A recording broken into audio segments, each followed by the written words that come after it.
Afternoon, everyone. We are back from recess. It is now 2:05 p.m. I'd like to remind Lieutenant Governor Palacios that you're still under oath, and we will continue with the questionings. First one, did you have lunch with Governor Torres? No. No need to answer.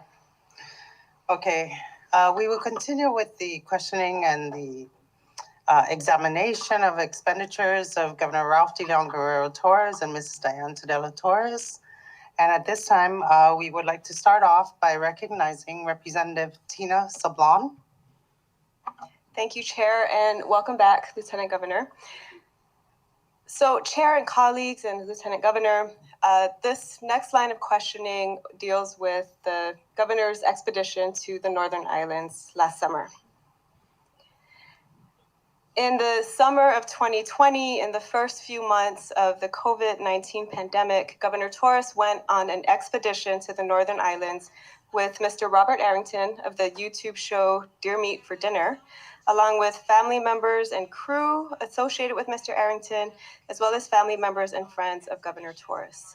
Significant government resources were used for this trip, including public funds, supplies, fuel, and assets from the Marianas Visitors Authority, the Department of Public Safety, including vessels and officers, the Northern Islands Mayor's Office, the Department of Lands and Natural Resources, including the Curita vessel, and Homeland Security and Emergency Management. Lieutenant Governor, were you part of the decision-making to utilize government resources for this trip? No. So the governor did not discuss with you his plans at the time? Yes, he did. But, you know, at the time I expressed my concern. I also expressed my support for that program. And the reason why I was very concerned is the pandemic was just starting to raise. We had closed down our tourism. After you explained the project to me, I believe I had shared my thoughts that, hey, this is a good project for MBA. Unfortunately, I think it's the wrong time. It's absolutely the wrong time. And maybe we should wait and have a more clearer understanding of what the project will entail. There's no question that Mr. Harrington has a wide viewership on YouTube, and that definitely could help. There was also an individual that lives on Saipan who goes on an adventure by himself to the Northern Islands and takes a lot of good pictures. That certainly could be a niche in tourism, in adventure tourism, ecotourism, but I believed at the time, and still believe today, that the timing was really bad. Now, as far as the resources, that's why when you don't plan properly, you end up spending more resources than you really need. But who am I to say? I'm not an adventurist. I'm not a hunter, and I don't go up to the Northern Islands to do those things. I've been up there many times. I've done recreational fishing. So yeah, the resources that we use up there is fairly high. The list of resources. So. And when you say that it was bad timing, could you just explain that more? Bad timing because why? Because the COVID was just raging. We were closing down our tourism. Mm-hmm. And we needed as much resources as we can get to address this issue right in front of us. And by no means am I understating the value of Mr. Arrington's potential exposure for the Northern Mariana Islands. But personally, I thought at that time that, hey, this is probably not the right time. Maybe we should wait when things clear up. We know, I mean, look, today we haven't seen the positive results that we had anticipated, and probably will not, given the travel restrictions that many countries have, and also we have. Thank you. And when you expressed your concerns about the timing and the intensive use of government resources for this trip, what was the governor's response? Yeah, it was pretty much a done deal, wasn't it? You know, says, yeah, understand. He understands, but I think because the guy was already on his way in, you know, we couldn't wait. I see. Thank you. Cam, are you able to pull up one of those sample videos? Lieutenant Governor, did you watch any of the deer meat for dinner videos from that trip? Some. Okay, so here's an example from showing the release of deer, sandbar deer, transported from Saipan to Pagan, and then released. Were you aware that sandbar deer would be transported and released on Pagan in June of 2020? No. You were not aware that would happen? I found out after they're ready to go north that it was going to be released, and I called the Secretary of the LNR and I said, you know, are you sure that we are in compliance? And he says yes. You know, so yeah, I mean, hey. And when you say you asked if the Secretary of DLNR was sure that we were in compliance with what? With the regulations on introduction of species to areas that have this same species. We've never had deer in the Northern Islands. There is a prohibition and a restriction on introducing species into areas where they're not indigenous. So,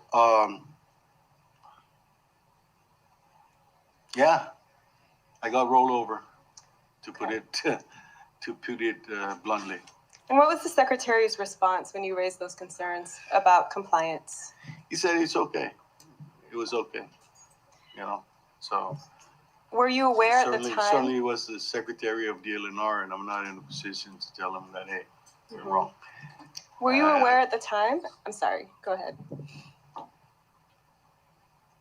I wasn't aware that there was any changes in law, in statute, or regulations that amended that particular. So I asked, you know, are you sure about this? Yeah, boss, it's okay. It'll be okay. All right. Thank you. And at the time, were you aware that Title II, Section 5803 of the Commonwealth Code explicitly prohibits the release of captive deer into the wild? Yes. That was what I was referring to the Secretary at the time. Okay. And again, I asked him if, hey, has there been any change in statute or has that regulation been amended? Or statute, I think. It was a statute. Statute, right. And were you aware that hunting and fishing occurred? Are you aware that hunting and fishing occurred in constitutionally protected conservation areas during this trip? Not hunting.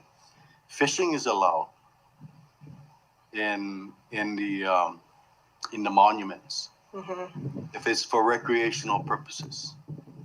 Are you aware that the governor received a permit to bring back 40 species of coconut crabs from the Northern Islands, including the island of Guguan, which is a constitutionally protected conservation area where hunting is prohibited? No, I wasn't aware of that. Are you aware that open burning occurred on the beach on Pagan during this trip? I saw that on the video. What was your reaction? Well, the mayor was there, and you know, you're looking at it, in a way, kind of made sense with me because there's a lot of centipedes there, and perhaps if that control, it was a control burn. The area where it was going to be burned was just going to be where they're going to be camping.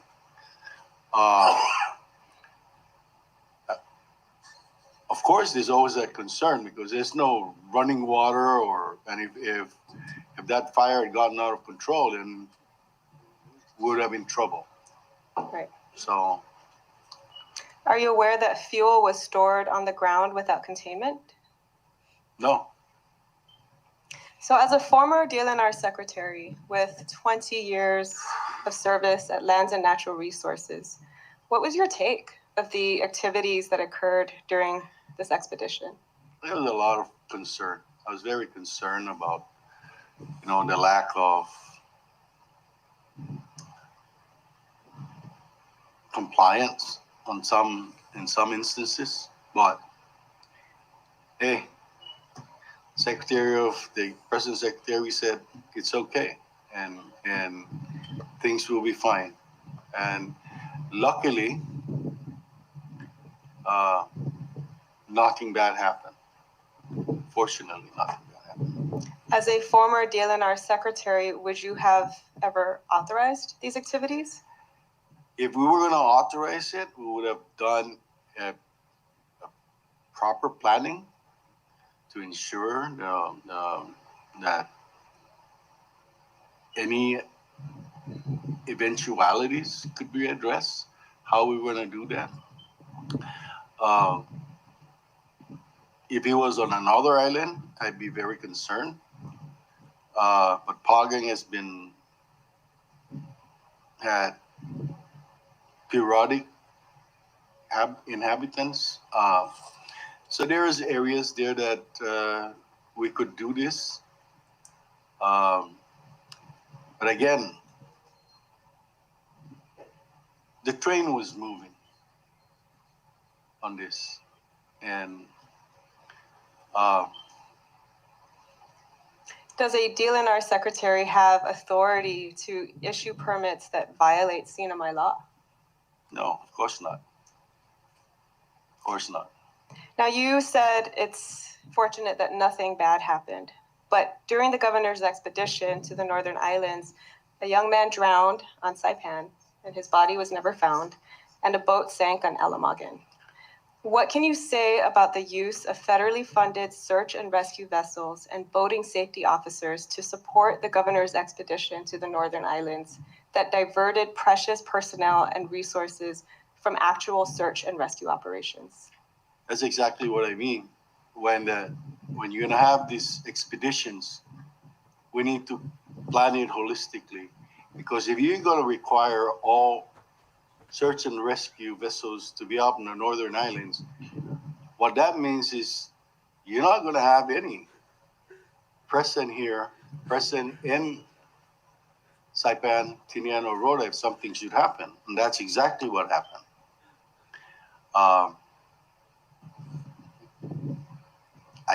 I think the word unfortunate is an understatement. That's why I said that both boats shouldn't have gone up there.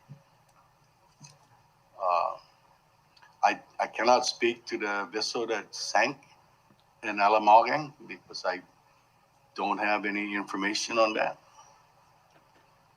And fortunately, those two gentlemen who were on the boat were safe. But it's fair to say, in your view, that there could have been and should have been better planning for this trip. Absolutely, yes. Thank you. And, assets have to be appropriated or assigned appropriately.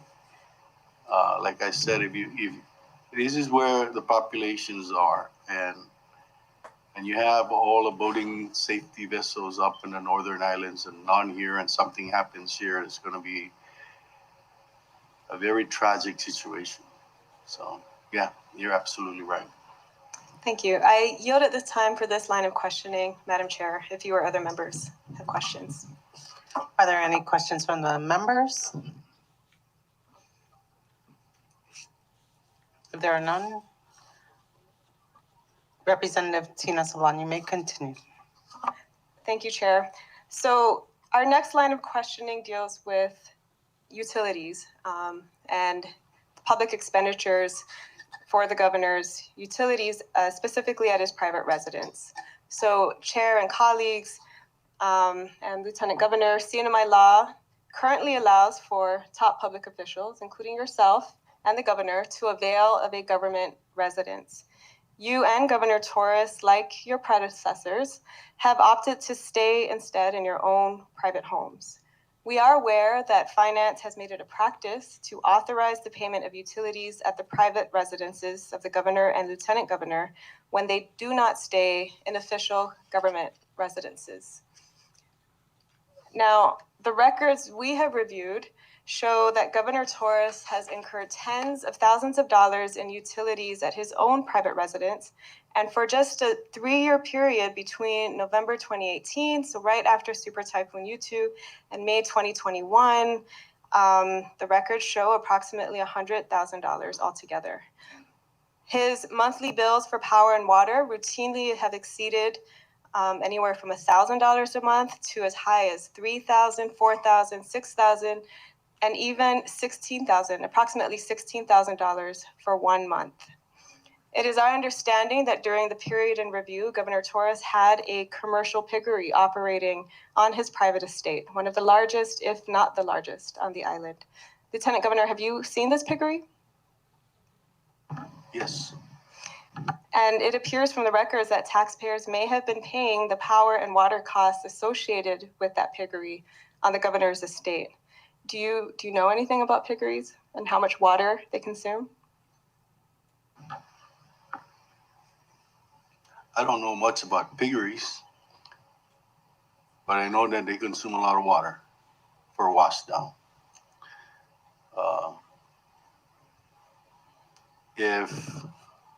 So what was the next question?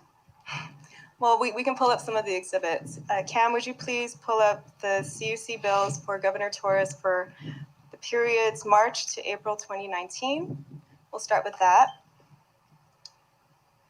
So this bill for March to April 2019 shows water usage of approximately 264,000 gallons for total water costs of more than $15,000, $15,309.52 to be exact. That's for 1 month. Our next exhibit, Cam, if you would please pull up May to June 2019. So this bill appears to show water usage of approximately 233 gallons of water, 233,000 gallons of water for a total water service charge of $13,535.50. And Cam, for the next one, July to August 2019. Thank you. This bill shows water usage of approximately 186,000 gallons of water for a total water service charge of about $10,800, $10,798.06. Lieutenant Governor, does this water usage seem excessive to you? Yes. Thank you. And if we could also pull up the next exhibit, Cam. This is a request for reimbursement of March 14, 2019.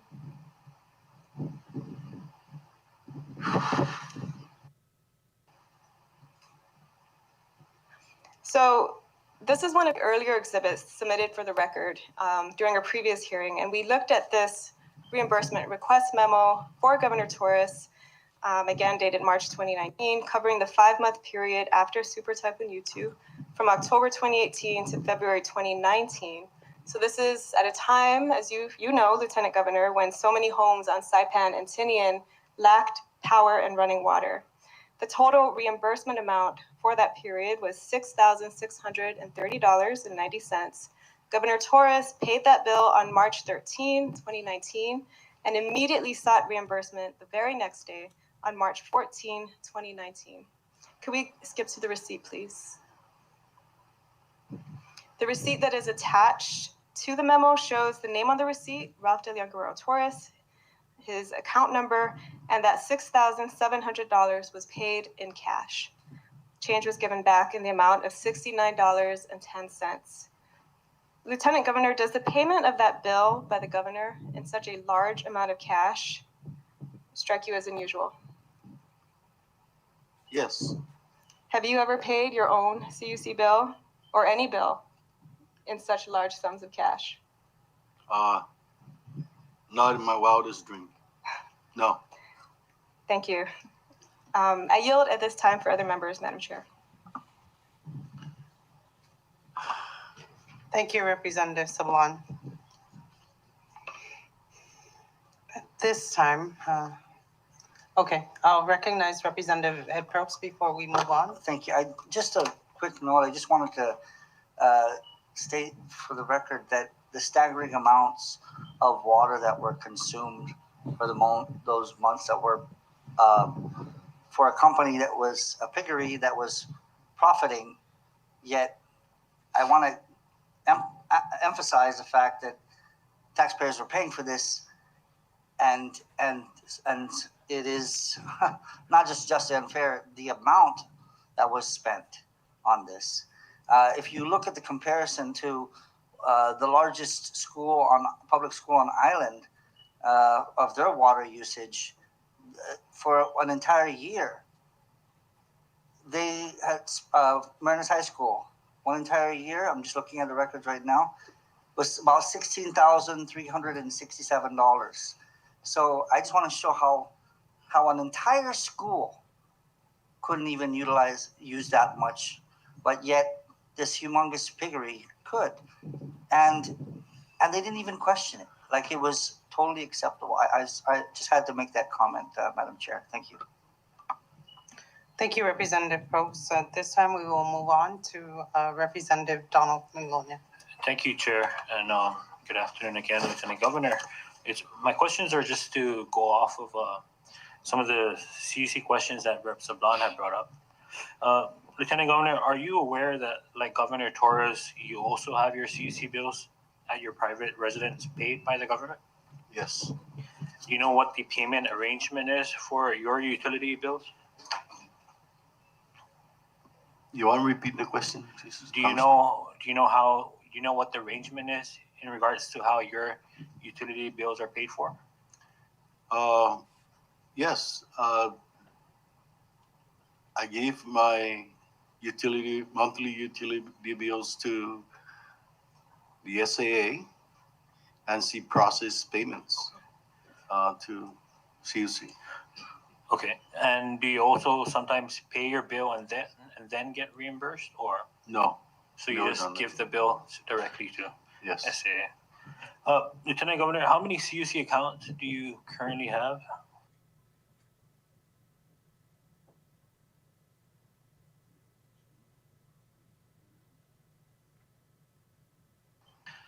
Do you know what your average monthly power usage is? It runs. Monthly power usage is? It runs somewhere within $700 to $900 a month. Just for power. No, water and power. Do you know what the difference is between, or what your power charge would be out of the 700 to 900? Surprisingly, power is cheaper than water. Probably 30% would be power, and 70%, 60 to 70% would be water. Okay. Do you have a farm or a piggery at your residence? No. Have you ever caused the government to pay for CUC accounts that are in the names of individuals other than yourself, such as a family member? No, sir.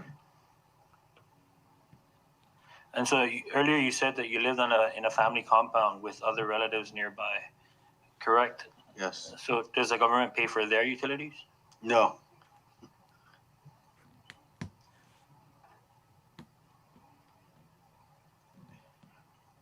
Have you ever caused the government to pay for any commercial enterprise at your private residence? Utilities? Yes. No.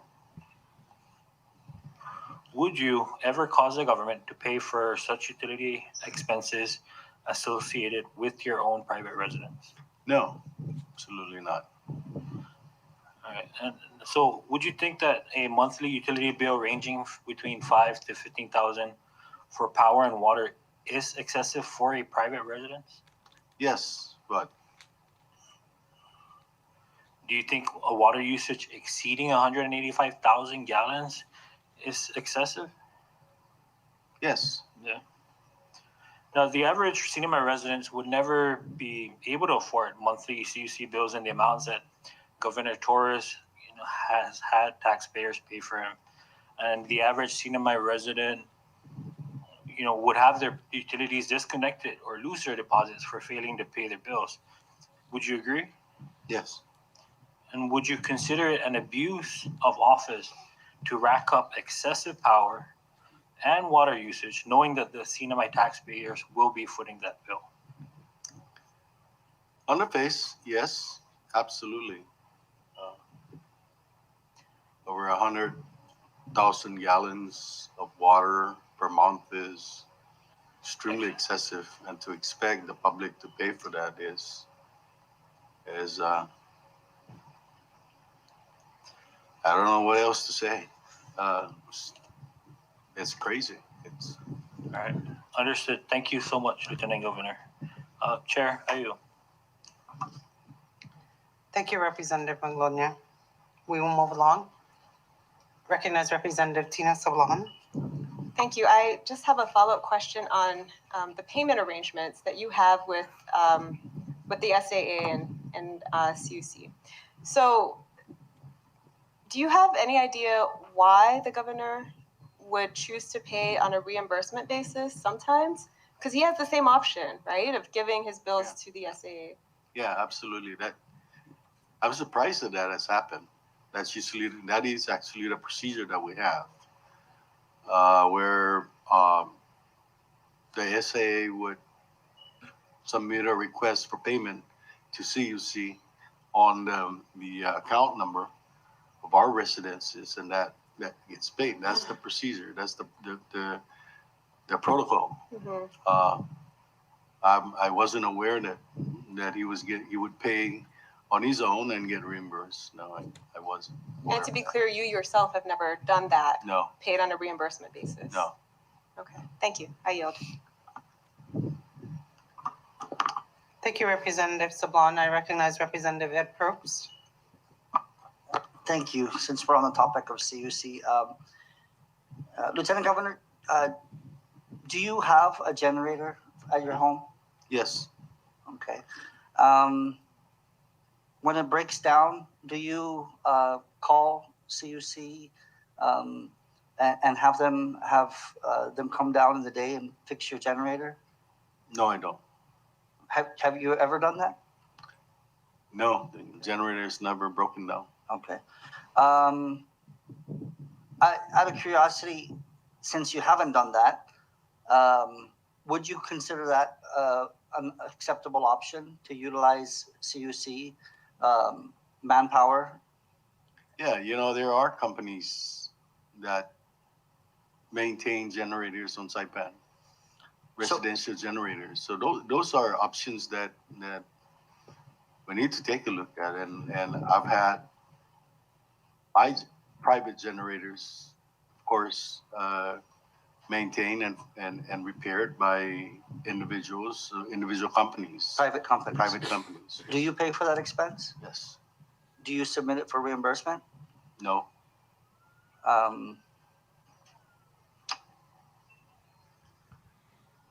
Okay.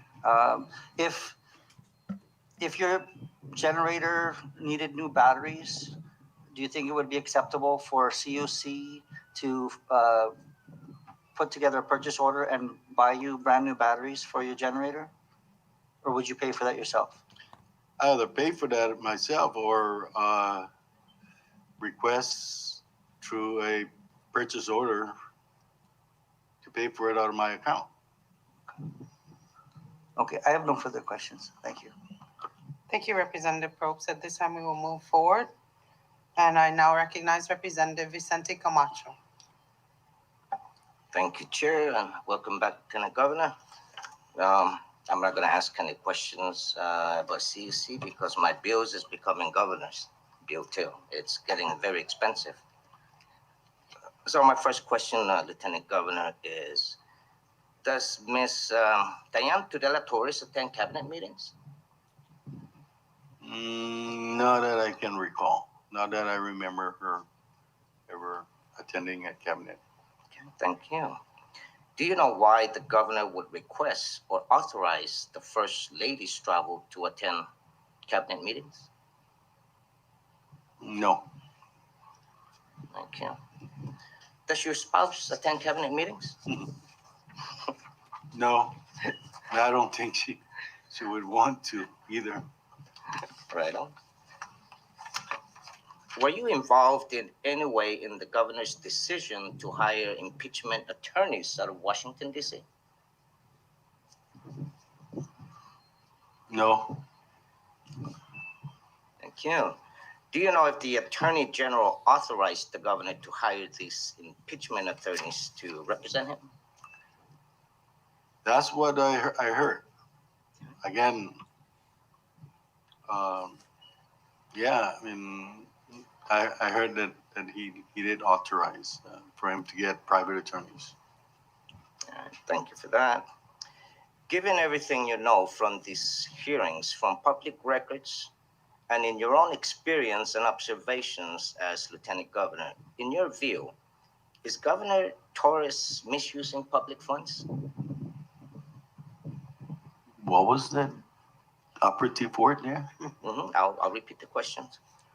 Given everything you know from the hearings, from public records, and in your own experience and observations as Lieutenant Governor, in your view, is Governor Torres misusing public funds?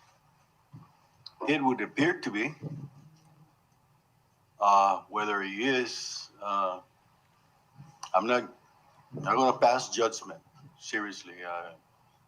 I mean, just on the type of informations that are coming out from the records from finance,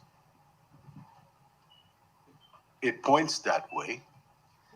But maybe one of these days, as he had alluded in the past, that he would come to this chamber and clarify everything. But until that day comes, the dark cloud still lingers over these expenditures. Okay. Thank you for that. One last question. Given the pattern of lavish expenses that are now part of the public record, including but not limited to first-class travel, extravagant reimbursements, the misuse of government vessels, public safety personnel, and other government resources, and excessive utility usage, in your view, is Governor Torres abusing his office?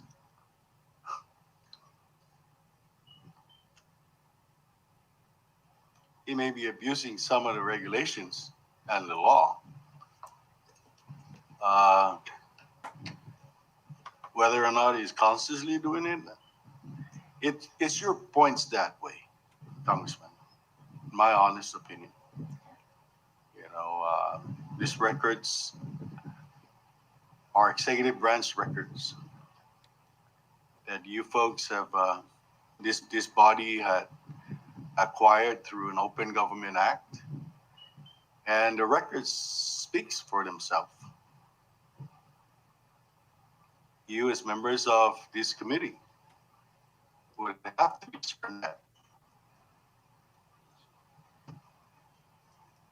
Is that fair enough? Fair enough, sir. Okay. I yield for now, Chair. Thank you. Thank you, Representative Camacho. I recognize Representative Ed Probst. Just some clarifying questions. Lieutenant Governor, these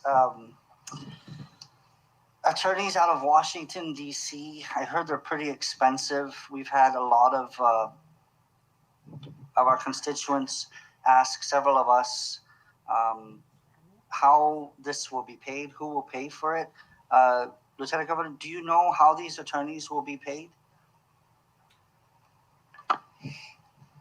No, to be honest with you, and I hope that it's not going to be paid out of the public funds. But hey, stranger things have happened. Thank you. But there are other presidents. In the case of former Governor Tenorio, who was sued in court. He was sued and he availed of a private attorney, and the government paid for that attorney because he was acting in his official capacity. He was being sued. And I ask this because I know the rounds of politics and the spin city that we are often so used to with the political climate and turmoil. But I just find it odd that we have many attorneys available at that the governor could utilize, and he chooses a DC attorney that certainly will be exorbitant costs. He also has Gil Burnbridge as his attorney, as his counsel right now, and we have been accused of, when we have talked about hiring an additional legal counsel to assist us with our investigation. Yet we see many government agencies, including the governor, utilizing private attorneys. I find that there's a little bit of hypocrisy there, and especially given the amount that certainly would be paid. Based on your dealings in the past with with attorneys and counsels, don't you think that these DC-based attorneys would be much higher in terms of their expense than a local attorney? I would think so. Thank you. I also would like to ask a question, something that has come up from earlier today on one of the exhibits. Cam, if you could pull up exhibit 33.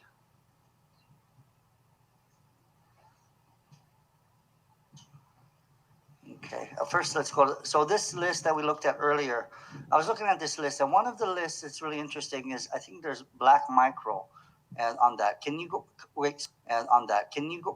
scroll back to the top of the list, and right there, could you pull in a little bit so we could, you see Black Micro on that? Go back to the top of the list, and right there, could you pull in a little bit so we could, you see Black Micro on that list? Scroll down. Scroll down. Okay. Black Micro is listed, right? So if we could scroll down to the receipt, yeah. Okay. Black Micro is listed, right? So if we could scroll down to the receipt, yeah. For Black Micro. Is that the Black Micro? Okay, can we go for the receipt? Can you zoom in a little bit? Now this is a receipt, pull in a little bit more so we can just look at some of the good stuff here. We have Wagyu beef, and we have sauteed foie gras. Has anybody tried foie gras? I haven't either. I heard it's really good. And you have a Wagyu beef seafood combo. You have a Wagyu sirloin, and you have a Sauvignon Blanc. Hey, the good news is there was a 20% discount VIP. Okay, so the taxpayers got a little discount. So total, if we scroll down a little bit, total was 280 $81.60. And let's go further down. And the justification here, I'm sorry, meeting with Black Micro reps. Lieutenant Governor, do you know who Black Micro is? I'm assuming it's the construction company. It's a construction firm. Now, what I find interesting, and this is with so many questionable reimbursements, is Black Micro is a construction company that obviously has done business here with the government. Is that correct? Correct. Right. They've done business with many government contracts, I'm sure, as has others. Do you find it a little bit odd that the governor would be taking out for a fine dinner that includes foie gras, wagyu, and other things, is treating Black Micro representatives, a construction firm, for a meeting? I ask this because they are soliciting contracts with the government. In your experience, have you ever taken out a construction firm for a meeting and paid for a lavish dinner like that? No, not to the last question, no. Okay. I just, again, when I look at this, it once again is of many questionable reimbursements that we still have yet to hear an actual justification and the concerns of this, because this is in the best interests, as always, as it is signed, in the best interests of the Commonwealth. And I cannot, for all the life in me, understand how a governor, a sitting governor, treating a construction firm for a lavish dinner is going to somehow benefit the Commonwealth. And also, I question the fact that it causes to suspect with other construction companies. Does this give this construction company some sort of advantage by having a unique fine dining experience with the governor? I understand what you're asking. Yes. But Go ahead. your guess is as good as mine. Thank you. I guess that is what you mentioned earlier, that all the more reason why the governor hopefully will come in and answer these questions truthfully under oath and explain this and literally hundreds of other questionable reimbursements that many of us have asked repeatedly. Again, I can't think of what reason would be so important for a sitting governor to take out a construction firm, representatives from that firm, and treat them to a lavish dinner. To what benefit does the Commonwealth receive eating foie gras, wagyu beef, and sipping off of Sauvignon Blanc? These are I say that pretty well. These are the questions that many of us hope to have answered, to have answered soon. Okay. Thank you. Do any of the other members have any questions? Recognize Representative Tina Sablan. I actually do have a question. The foie gras reference prompted me to look up another receipt that I'd like to ask the Lieutenant Governor about. And Cam, would you please, I just forwarded that to you. Could you please bring that up? And I'd like to submit this as an exhibit as well. So this would be exhibit number 53. Okay, thank you. Now, Lieutenant Governor, this request for reimbursement, it's on the screen. Can you see it? Yes. It's dated May 5th, 2017. It's for a single meal hosting of Mr. Corey Lewandowski and PSDs that occurred in April 4th, 2017 at the Bourbon Steak Restaurant. Total amount for the reimbursement was $1,823.90. It was signed by Governor Ralph Torres. If you could please scroll down. Submitted to then Secretary Larissa Larson, and he received reimbursement. Now the receipt, if we could go to the receipt, again, we see shrimp cocktail, burrata, The A5 trio, which I understand included Wagyu steak, bison tomahawk, all kinds of, there's ribeye steak, looks like maybe 7 of those. I mean, it was a feast. And the purpose was to host Mr. Corey Lewandowski, who is then, he was associated, as you may know, Mr. Lieutenant Governor, with the former President Trump campaign. He's a lobbyist with Avenue Strategies. Do you have any information about this meeting and what public purpose it may have served? No, I don't. All right, do you know Mr. Lewandowski? I've heard of him, read about him, but I don't know. Okay, and what do you know about him? He was a lobbyist. Was he a lobbyist And- for the Commonwealth? I don't believe so. Okay, but you know him as a Republican lobbyist. Yes. Okay. He was in the Trump administration, I believe. Right. When Okay. And you're not aware of any public purpose that may have been served by this hosting that cost the Commonwealth taxpayers in one single sitting $1,823.90. no, again, the governor would have to answer that question. Thank you. I yield, Madam Chair.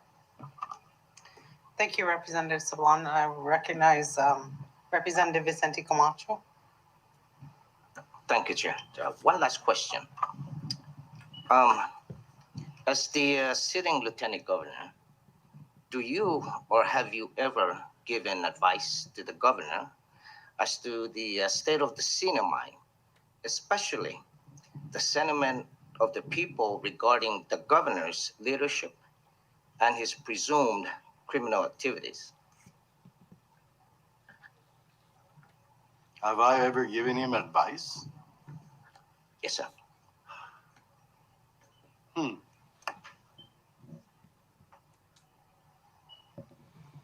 Yeah, but not necessarily in that direct. Snippets of advice. You know, we need to be very careful, especially in those days right after the super typhoon and in those days when the economy wasn't doing so well. And we were having to make very, very difficult and even painful decisions on how we're going to cut expenditures and costs of our government. And so, you know, a lot of times I share my thoughts that we need to really buckle down, tighten up every expenditure, whether it's coming from departments, autonomous agencies, even federal grantees. Yes, I've had several occasions where I shared my thoughts with him. Thank you for that. I yield. Thank you, Chair. Thank you, Representative Camacho. I hereby recognize Representative Ed Probst. Thank you. If I may continue with a few more questions I have, Madam Chair. Lieutenant Governor, in the past few years, the people of the Commonwealth have faced several super typhoons and now, of course, this pandemic. And of course, Governor Torres has taken much of the credit for the recovery from these disasters and for keeping COVID-19 under control and keeping us all safe. Recently, however, the AG, our Attorney General Edmund Busan, has determined that overtime payments that the governor authorized for cabinet members were in fact illegal. According to the Secretary of Finance, the amount of unauthorized overtime payments was to the tune of $8 billion, and the CNMI will never be reimbursed for that. Our congressional delegate, Congressman Kandit Sablan, has characterized the governor's spending of federal dollars as quote unquote reckless. Multi-million-dollar sole source contracts awarded during disaster emergencies to certain individuals or companies with strong ties to the governor have also come under scrutiny. In your opinion, has the governor's spending of disaster recovery and COVID-19 money, has it always been consistent with federal requirements? And has it always been in the public's best interest? No. Let me explain. Sure. You know, in regards to the overtime payment, I also worked for over 20 years in the government, in the trenches, and as a division director, in his legislature, as a secretary of the LNR. And I know. I've had to go out there when I was making $25,000 as the director of Fish and Wildlife initially, that I wasn't eligible for overtime. That was the law then. And obviously, with the Attorney General's opinion, that is still the law today. I was surprised at that. I was in the Senate. And, you know, unfortunately, governor should have seek real clarity and guidance from the Attorney General on that before authorizing that. You know, today we have folks that have been asked to return those money.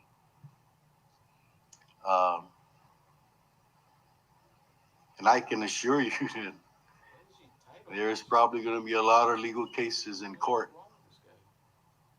of some of these individuals contesting that.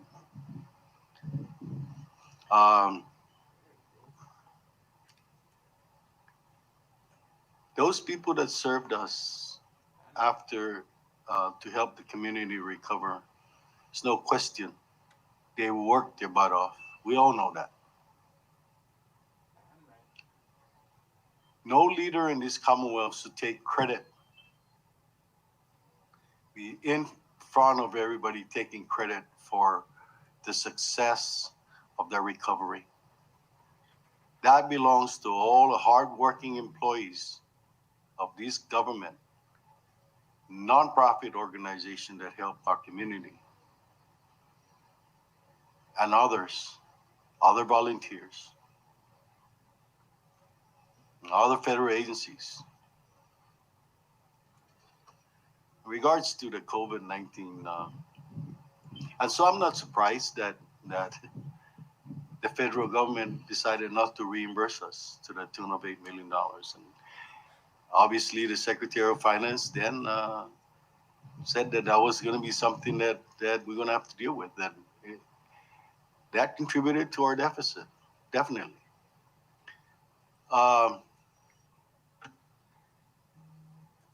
COVID-19, that credit, success of that, of addressing the COVID-19 and keeping us safe, again belongs to CHCC and the COVID-19 task force. I've seen them work hard. Those folks up at the airport, the firemen that man the quarantine facilities day in and day out. The success of this is a joint success. Yeah, it is under his governor's tenure, and he's the governor and he's the leader. So to a large extent, or to some extent, we are given credit for that. But we also need to extend those credits and commendations to everybody, including yourselves. I know some of you members go out to the community to help in any way you can to keep us safe. The fact that Saipan and the Commonwealth is safe, more safer than a lot of our neighboring islands, is a testament to the community mindset and the cooperation that our community members have.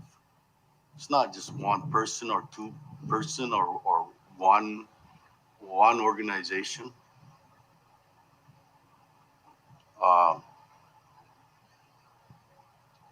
Yes, we have a substantial amount of revenue that has been provided to us for COVID.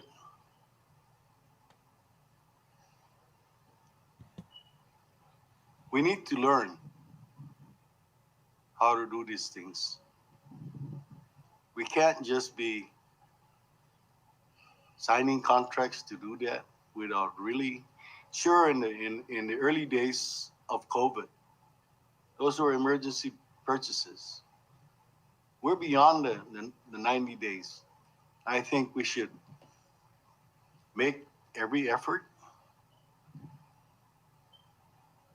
to use procurement practices that would give the best deal to the Commonwealth and other opportunities to other small, medium, or big businesses in the Commonwealth.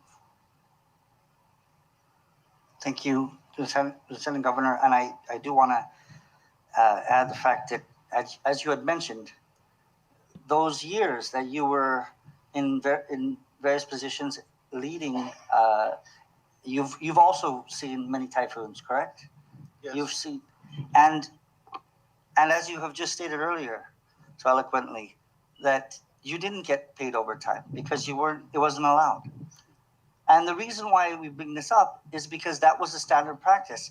Every governor previous to Governor Torres, most importantly, including the late Honorable Governor Eloy Enos, would not allow overtime. Former Governor Fitial, who was a stickler on this, told them, not only do you not get overtime, he cut hours, tremendous hours. Remember, I think we were reduced to 64 hours at one point, and there were complaints from his cabinet. And from what I had been told, he said basically in a meeting that if you don't like it, you can resign. But that was a reality that we dealt with because every governor before Governor Torres was aware of that. And what is, I guess, very difficult for many of us to understand is what made that change. The law didn't change. The law was consistent. And even based on your experience, you were aware of that. However, the Governor Torres is the highest official in the land and made that determination. So moving forward, besides this illegal overtime, are you aware of any other disallowed costs pertaining to federal disaster recovery or COVID-19 assistance? Yes. Okay, and what other costs, what would those be? COVID associated costs. I believe, and I don't want to speak to the governor's authorized representatives' records or to Homeland Security, but I believe in the early days when we went and got this call them NCS, non-congregate facilities for quarantine,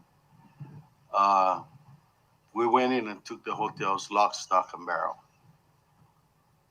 And FEMA came back later, several months later, and says, we're not going to pay you for all that. We're going to pay you for the rooms that you use, the actual number of rooms that were utilized. So that's one of them.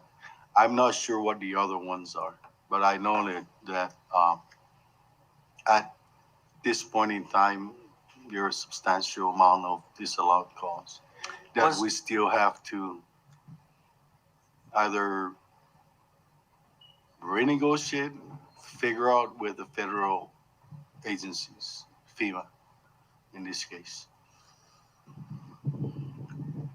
Have you had any reason to question any of these sole source contracts or other expenditures? Let me hold up back on that question. Have you seen the different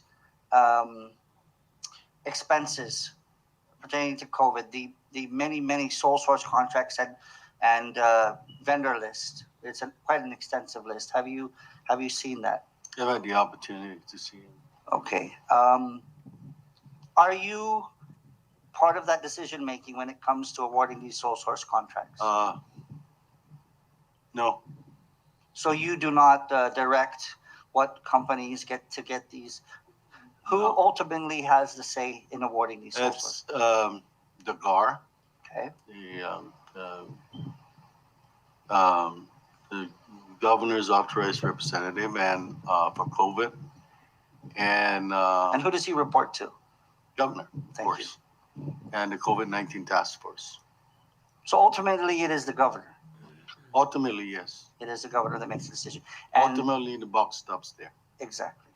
As with many things, including reimbursements and so many other things. But getting back to this, I had the opportunity, and some of my colleagues have had to look through a list of all the different contracts and awarded up to August 30, 2021. And I want to ask you that based on the ones that you've seen, some of these contracts, have you had any reason to question any of these sole source contracts or any other expenditures from the list that you have seen? Any concerns that you may have had? Red Oh. flags? You know, there are certain contracts that are really high. I mean, that automatically kind of red flags it. So you take a look at it and find out what's that all about. At this point in time, I cannot give you any information to that, because the only person that would probably give you information would be GAR or the COVID-19 task force. And the Office of Public Assistance. They're the one that administers this program right now. And thank you. There are several. If we were to really go through the entire list, we'd be here for another day. And so I don't want to do that. I know you have limited time, Lieutenant Governor. We appreciate the time you have here. I do want to just perhaps pick out just one out of the list, and I have several others to discuss with on a later date with the GAR or the governor or whoever. But one of them is. Have you heard of Royal Bix or Royal International Incorporated, doing business as Royal Supplies? Mr. Bix Sabti, I believe, is the owner. Yeah, that's the company in Guam. Yes. If I'm not correct. Do you know Mr. Bix Sabti? I've met him a couple of times. Okay.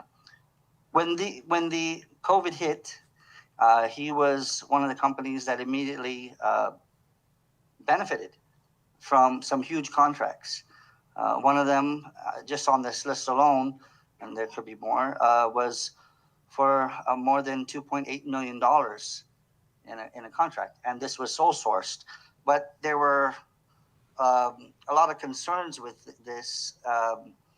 And I know that it is probably listed in the minority report and on different reports and some news organizations that have covered it. But they were able to do this without, it was an unsolicited bid.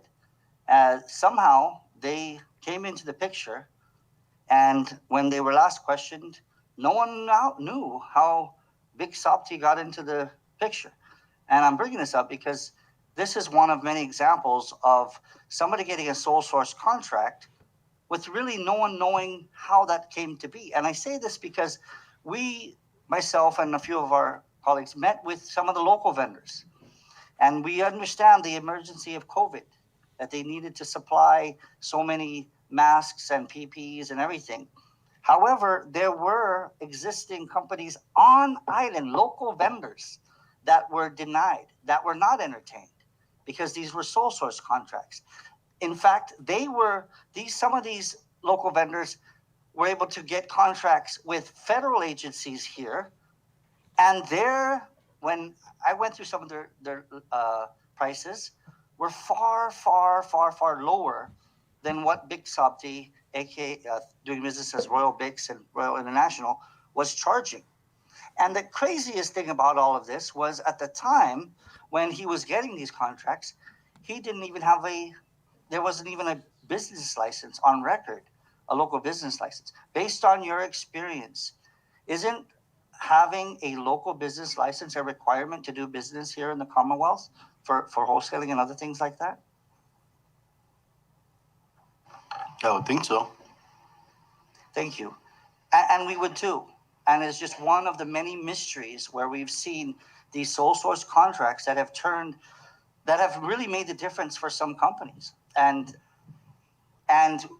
I believe that there must be not just a thorough audit, but each company needs to be looked at for some of these sole source contracts, including what they actually produced in terms of their actual deliverables. Again, we don't have all day to go through this, but that is just one small example of what we have been able to unravel. So based on that, do you think there are some serious legitimate concerns with regard to these sole source contracts? Absolutely. And thank you. Continue. Yeah, and there are concerns. We should be concerned. Do you think an audit would be appropriate for some of these? Yeah. You know, I'm probably the odd man out in the team. I don't even go to meetings for COVID anymore. But I tell you, this is my own observation and my opinion. The Commonwealth has had 4 major disasters. 4 in the past 5 years, 6 years. Sudalor, Kandit, U2, and now we're still dealing with this pandemic. To the tunes of hundreds and hundreds of millions of dollars, if not in the billions. Over the years, if you look at this kind of situation, the Inspector General, the federal government of FEMA would probably look at us. It would probably be a flag because we've had 4 major disasters that's basically funded for recovery by FEMA. Should our own public auditor start looking at these issues? I think so. Personally, I believe we should. We should take a look at the practices. And if nothing else comes out of it, at least we can fix what was broken. Agreed, by the way.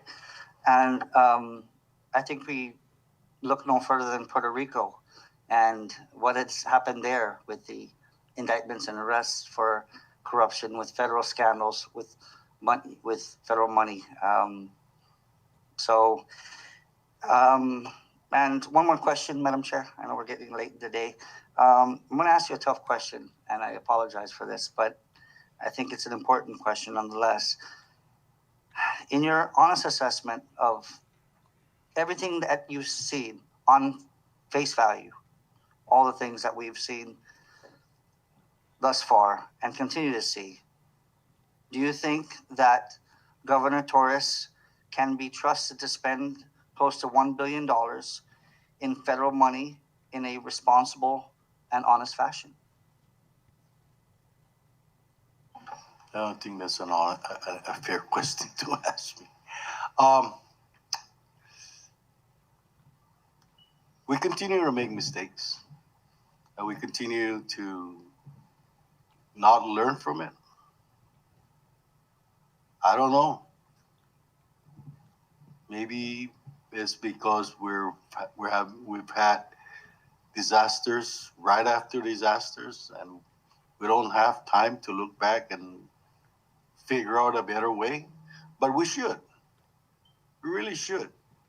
And if we don't have the capacity to fix it, then we should ask for help. We should ask for help. You know, I cringe that when all this is done with, that the Commonwealth may be saddled with a lot of the costs and expenditures, and that would be a travesty, indeed. But let's hope that doesn't turn out as bad as it could. And I want to finish this point, Lieutenant Governor. Again, the buck stops on his desk, as you had mentioned with regard to Governor Torres. And you had just mentioned, that based on the mistakes we've made and everything, that we should ask for help. But the most frustrating thing is that so many of our people have been asking for help. And when it comes to many of them crying for help, I'll give you a perfect example, if I may, Madam Chair and colleagues, is when, with regard to PUA, with literally the hundreds and hundreds and hundreds of PUA recipients who have not received their PUA yet, something that they should have by now. And it is still on hold. And there has been a few protests or gatherings with PUA. Absent, for sure, Governor Torres has never showed up once. And he speaks about feeling the pain of our people. I've shown up. A few of my colleagues have shown up. And for those who haven't shown up, we have also talked with them afterwards, opened our offices. They've come and visited, or on the phone, or through email and dialogue. The priorities, that we look at when we see some people get paid immediately, like Big Sabti, for example, getting paid in advance, getting paid right up front. And then we have the audacity to question because we are so concerned about fraud with regard to PUA. And even threatening some of them that you're breaking the law, and you could go to jail for fraud. These are our people, Lieutenant Governor. And that's the frustration that we have experienced in this body, is that we have a governor who always talks about working together, yet he won't even meet with us. He'll meet with a minority, he'll meet with certain people, but he's never once said, hey, Ed, come on over, let's meet. You have offered for us to come to your office and meet, and we have met. But unfortunately, Lieutenant Governor, the buck stops on his desk. And at the end of the day, he makes the final decision. So I just wanted to add that, and I apologize. And I'm going to wrap up my questions. Thank you very much for your time, for being so candid, and for being so forthright. It is so refreshing to have a leader who does that. It should be something that should be followed. I hope others follow in your footsteps, sir. Thank you. Thank you. I recognize Representative Tina Sablan before we proceed.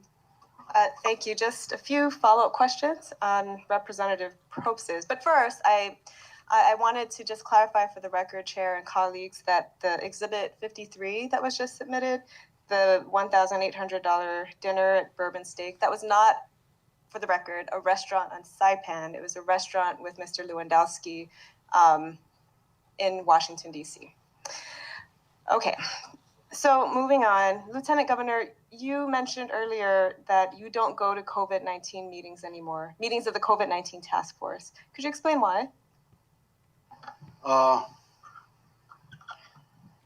believe the meeting venues have moved. Initially, I was going.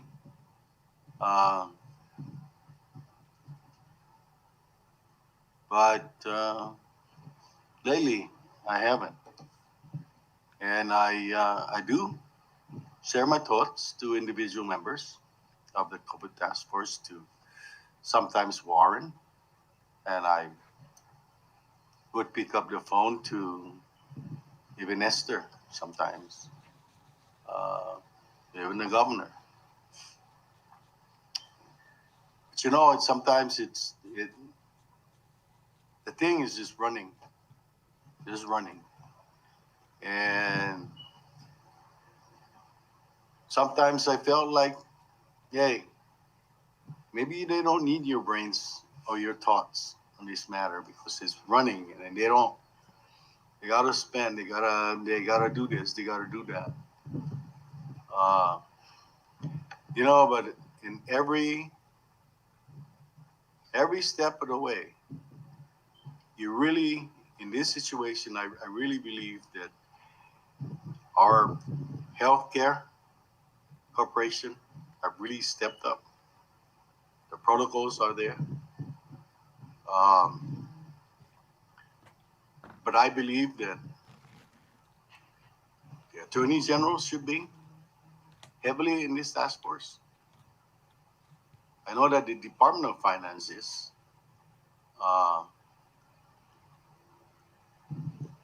I'm not sure whether it would be appropriate for anybody from the public auditor to be there to provide guidance. Because we're talking about a substantial amount of resources. Granted that we're trying to keep safe. At the same time, we want to make sure that we do things the right way and within the legal bounds. Thank you for that. But to go to the question, why you no longer attend these meetings, are you no longer notified or invited to these meetings, or are you choosing not to attend? All of the above. All of the above. Okay, thank you. And then going to the issue of disallowed costs with respect to the COVID-19 federal dollars, you mentioned that besides the illegal overtime for Super Typhoon U2, you are aware of disallowed costs for the quarantine facilities that COVID-19 funds are paying for.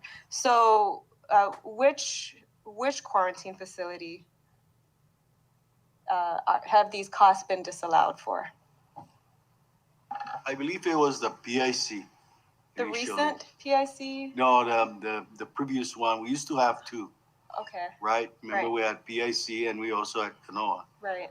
So when that decision came down from FEMA, we had to shift gear, I believe, and just have one, and then worked on the Marianas Resort to really clean it up and get it up to standard.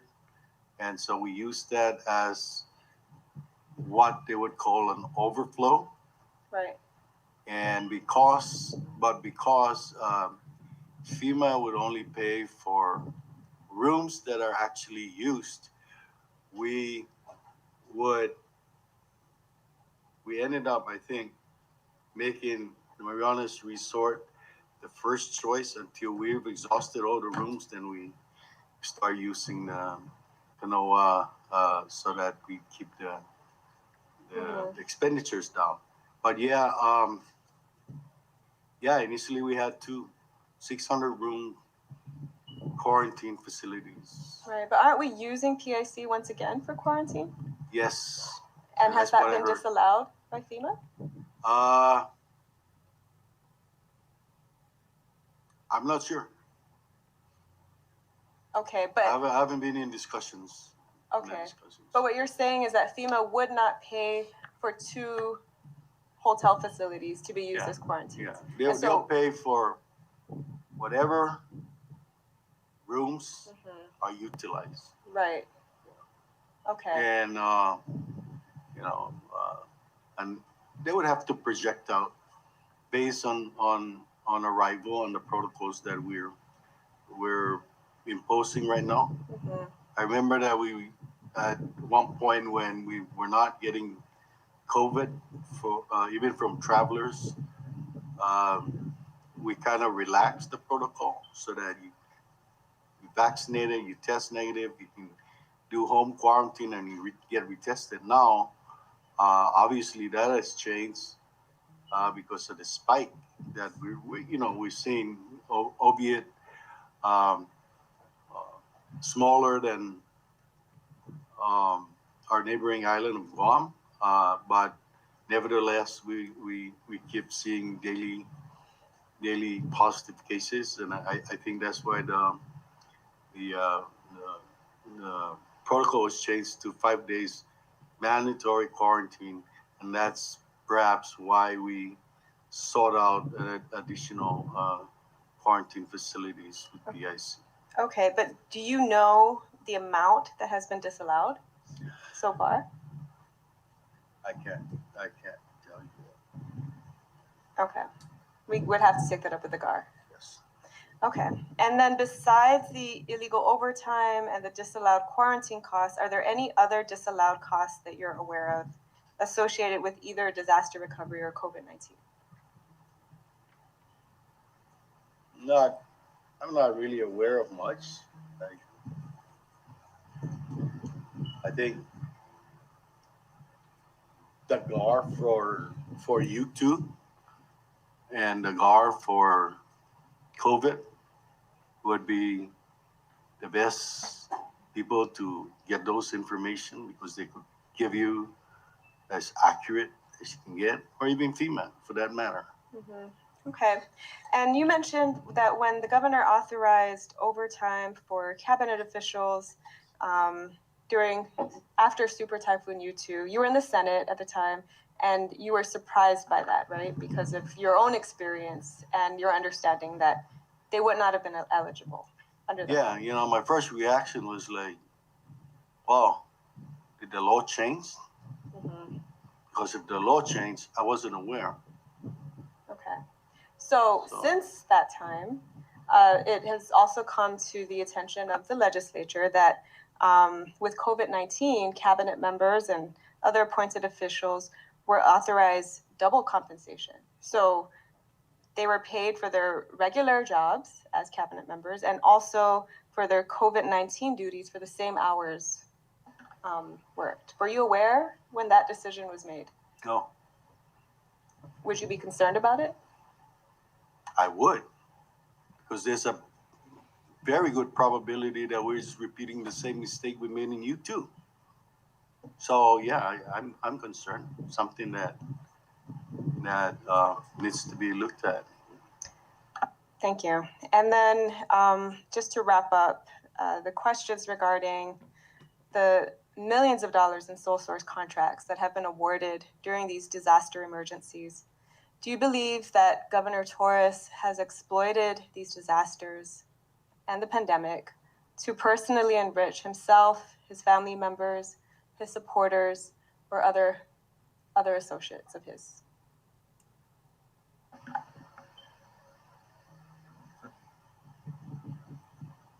If you don't mind, I'd rather not answer that question. Can you explain why you would rather not answer that question? You know, I really don't want to speculate, and I'm hoping that is not the case. But at the same time, there are issues in the whole practices that we need to be concerned about with sole source contracts here and there and there and there. But unfortunately, I do not want to pass judgment on that until we get more information. I don't really have a lot of detailed information onto these contracts and why they were executed in that way, in that manner. I just hope that, like I said, when all this is over and done with, that the Commonwealth and the community is not saddled with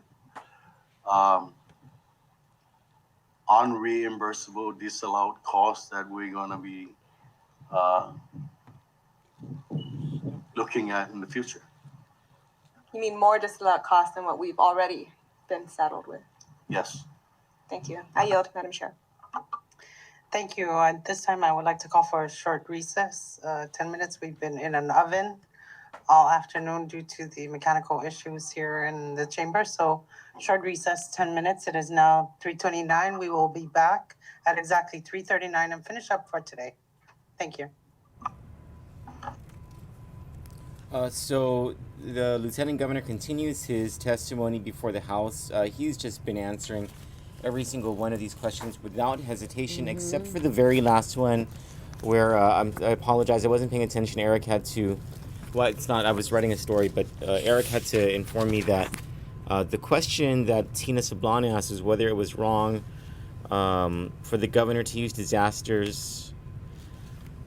I'm sorry, whether the lieutenant governor believes that the governor has used disasters to personally enrich himself, his family, and his supporters. The lieutenant governor responded by saying, "I'd rather not answer that." And when pressed by Ms. Sablan, he ended up saying that there's more information that would come out, but that he just hopes. Yeah, he cannot speculate, but what he hopes is that the Commonwealth does not find itself in a more dire situation because of misspending or the misapplication or misappropriation of these federal funds. Yep. He was very candid with Representative Vicente Camacho, and Mr. Camacho asked two very key questions. In your view, is Governor Torres misusing public funds? Mr. Palacios says it would appear to be. It points that way. Maybe one of these days, he, the governor, would come to this chamber and clarify everything. Until that day comes, that dark cloud still lingers over these expenditures, he says. Mr. Camacho also asked him, is Governor Torres abusing his office? Mr. Palacios says he may be abusing some of the regulations and the law. It sure points that way. Then he talks about the expenditure reports that came out of documents from the Department of Finance. And Kandit knows these documents well because Kandit was the agency that received these documents and turned them over to the previous legislature, which formed the basis of the current investigation into Governor Torres today. And about those records, Lieutenant Governor Palacios says the records speak for itself. Interesting to us, because we've been covering this story, is Representative Ed Probst's line of questioning that involved Big Soap Tea. And Mr. Probst brings up that Big Soap Tea received, no, Mr. Probst is wrong. He said $2.85 million. It's actually more than $5 million. If you look at the latest documents on Kandit, more than $5 million that the Commonwealth government has obligated to Big Soap Tea and Royal Bix, a Guam-based company, at a time when neither Big Soap Tea nor Royal Bix had a business license in the Commonwealth. So Mr. Probst asked Mr. Palacios, isn't having a business license in Saipan a requirement in order to do business with and in the Commonwealth? Mr. Palacios says, I would think so. And then there was all of these questions regarding federal funds, and they asked him, because he's sort of an expert in federal funds. In his previous life as a public servant, he has been dealing with federal funds, and I think it's that's where many of his off-the-cuff comments come from, where he basically says we are running the risk of disallowed costs. He says, as a matter of fact, he's already been presented with information that there are disallowed costs, and he fears that the Commonwealth will have to pay back money, and then the people of the Commonwealth would be in a dire situation. What a very fruitful day in discovering the truth in the Commonwealth government, thanks to the questions by the committee and the answers, very direct answers, by Lieutenant Governor Arnold Palacios. I'm gonna go back to writing my story. Do you have anything else? We can go back to the hold page and sorry, audience. Thank you very much. We'll run some ads, and then as soon as the committee comes back from its break, which should only be like a couple more minutes, we'll go right back to that.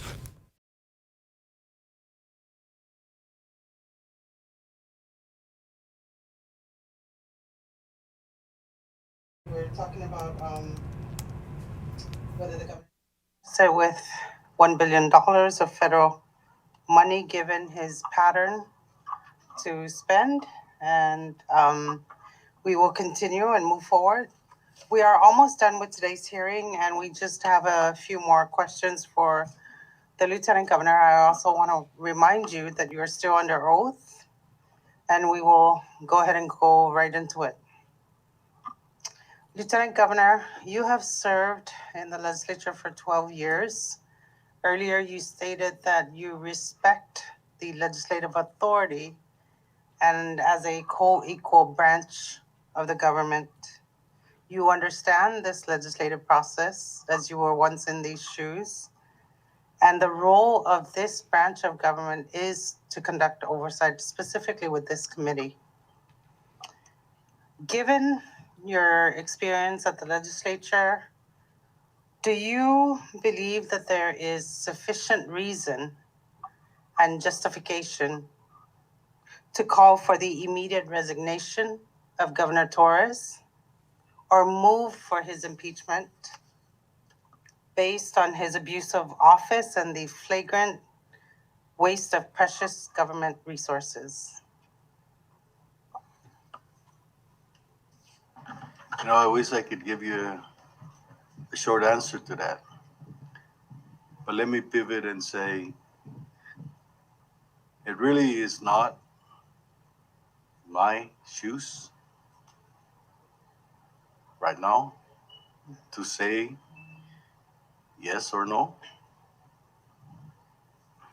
I would leave that to the members of this body to discern what has to be done.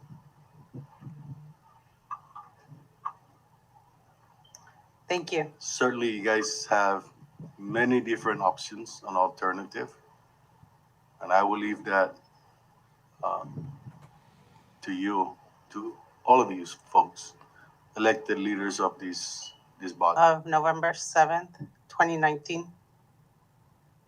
Does that date ring a bell to you?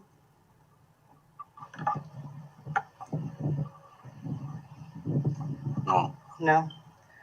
You were arriving to your office, when you happened upon the Federal Bureau of Investigation executing a search and seizure warrant on the office of the governor, and simultaneous raids were going on throughout the island, his personal home, his personal vehicle, or his vehicle, the law firm of his family.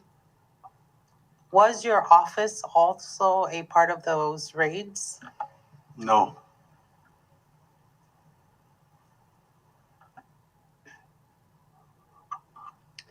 Can you share with us your opinion on the FBI investigation of the governor?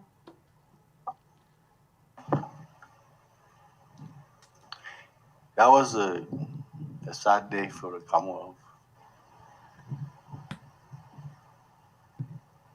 As a government, as a community, that federal agency would come and search the office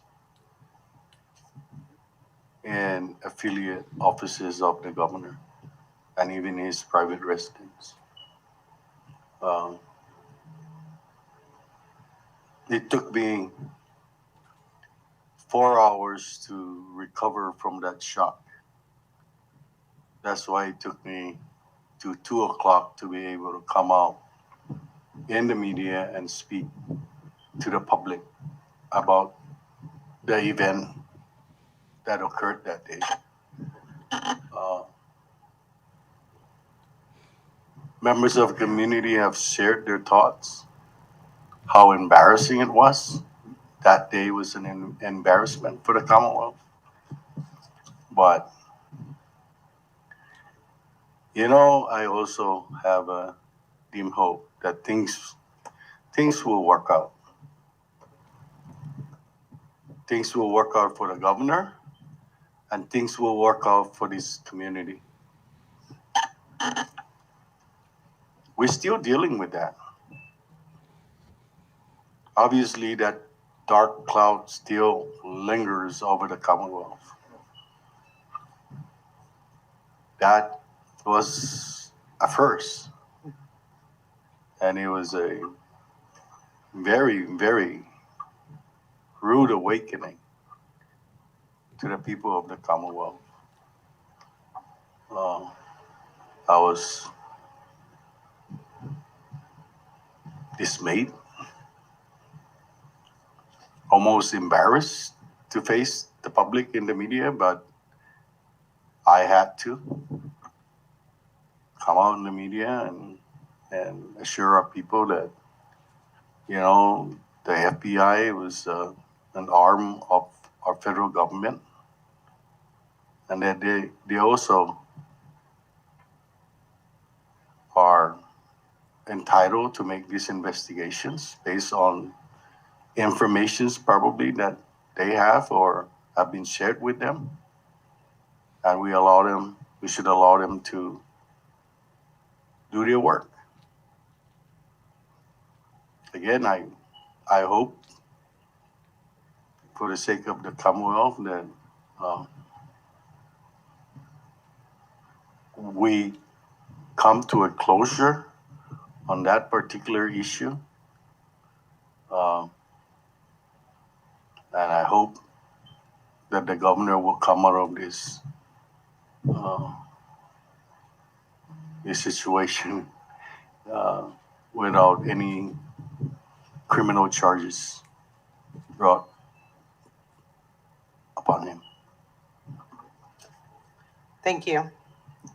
Would you say that as a result of those raids, there has been an erosion of public trust, an erosion of our democracy or our ideals related to our democracy, erosion of public trust in this administration as a result of the FBI raids? Unfortunately, yes. Okay, and my final question, is there anything else you believe this body should know or anything you would like to clarify before we close the hearing? Thank you. As far as anything else for me to share, any information? No, I don't. My thoughts?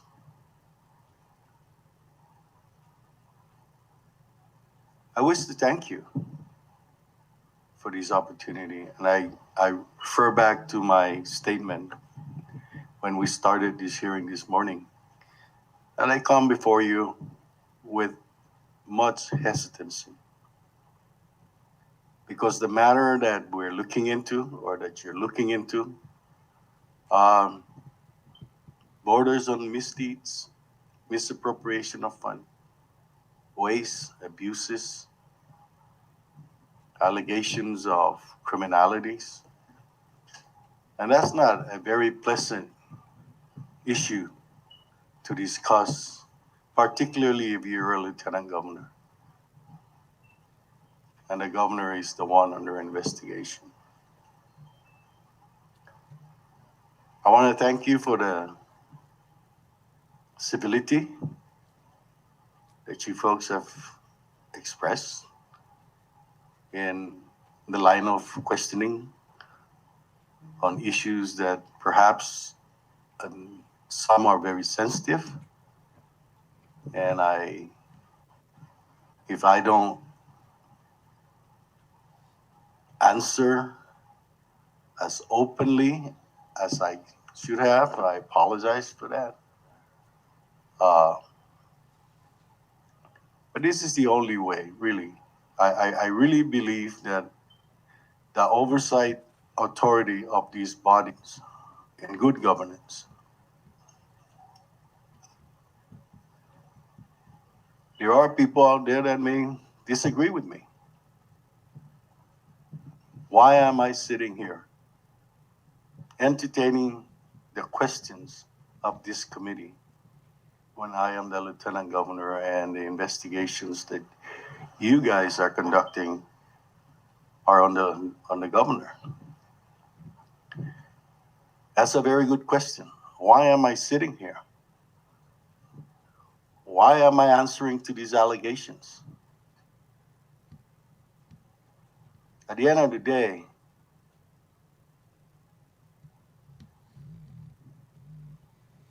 the governor has to be the one that answers all these questions.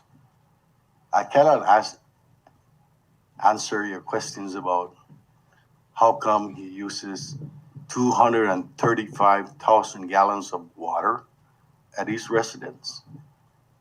I can tell you that that's extraordinarily unusual for a resident, even of 10 people, to be using that much water. And you have a right to know. I can't tell you why he decided to work with MBA in the midst of a close down because of the global pandemic and decide that they're going to go up north and use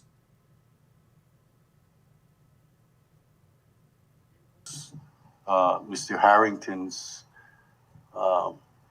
ability for hunting and fishing to expose the frontiers of the Commonwealth.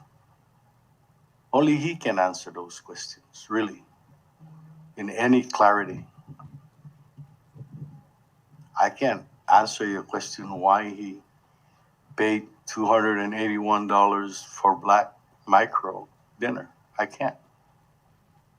Are those unusual? Yes.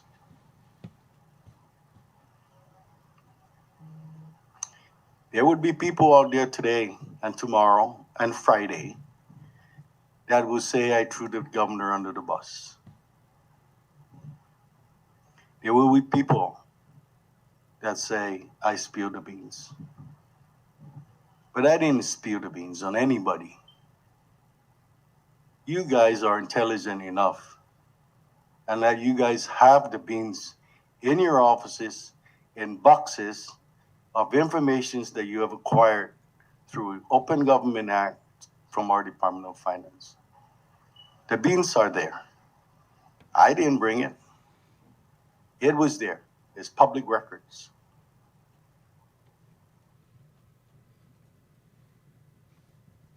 And you have a right to discern that and look into the matter whether there is one, fraud, abuses, waste, at the very least.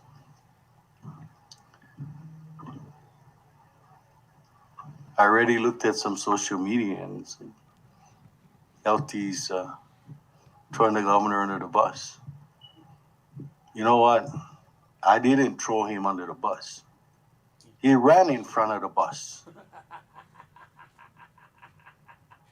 And in order for him to come out of this unscathed or minimize the damage to his reputation, he has to be the one to come before this body and clarify the questions that you have. And I hope that he does. I really do. And he's made that statement that he has nothing to hide, and that he will answer to this body at the appropriate time, whenever that is. But I hope he does. The buck stops there. Did I make mistakes in approving some of his first-class travel? I shouldn't have signed them. Yeah. I should have been more specific and say, and I have a little bit. Maybe I should have done that a little bit more forcefully and said, no, I'm not going to sign this. At the end of the day, those funds that are used for the governor's travel are his discretionary fund or operations fund that was funded, appropriated for his office. And only he is the expenditure authority to those funds. What I'm saying is that even if I'd signed that or I didn't sign those TAs, I can assure you those travel would have occurred. Period. If I'm going to travel, and I don't know why we have that process, I really don't. Because at the end of the day, I'm responsible, and he is responsible for his discretionary fund.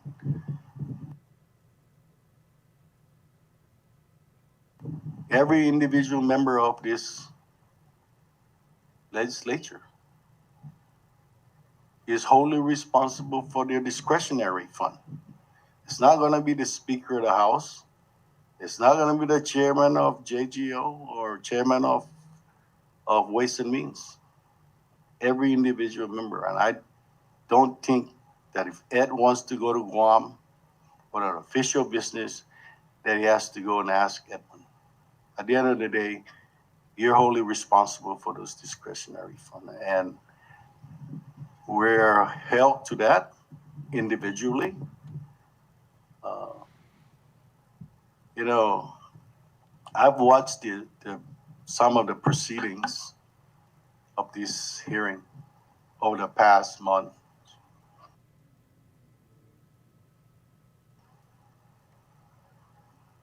And there were times when it was very painful. Very painful. We have translators, we have legal counsels that were jockeying here and there, but at the end of the day, look, those folks, those employees in the government, whether they work at finance, whether they're PSDs, whether they're police officers at boating safeties, should have never been put in that situation. Never. Some of these people had training. Some of these people were certified accountants. Some of these people have worked for this government, worked hard for this government for 30, 40 years to be dragged.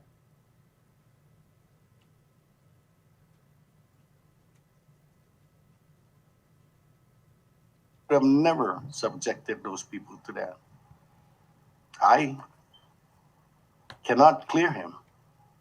I cannot answer yes or no, whether he's abused it. I have my own personal opinion. Red flags have gone up, but I sincerely hope that in light of what has come out and what has, you have discovered that he can explain those. Why did he travel first class? I don't know. Maybe it's more comfortable for him. Only he can answer that. And you're right, Congressman Camacho. I voted for that legislation because at the time there was a lot of abuses in government travels. And we saw it in the legislature, and we thought at that time that it was time to nip it. It was, by the way, a legislation that was passed, I believe, unanimously in the House, and it went on to the Senate. There's a lot to be learned. There's a lot to be done. And I hope that we continue to have the will, the fortitude to do what is right for our community.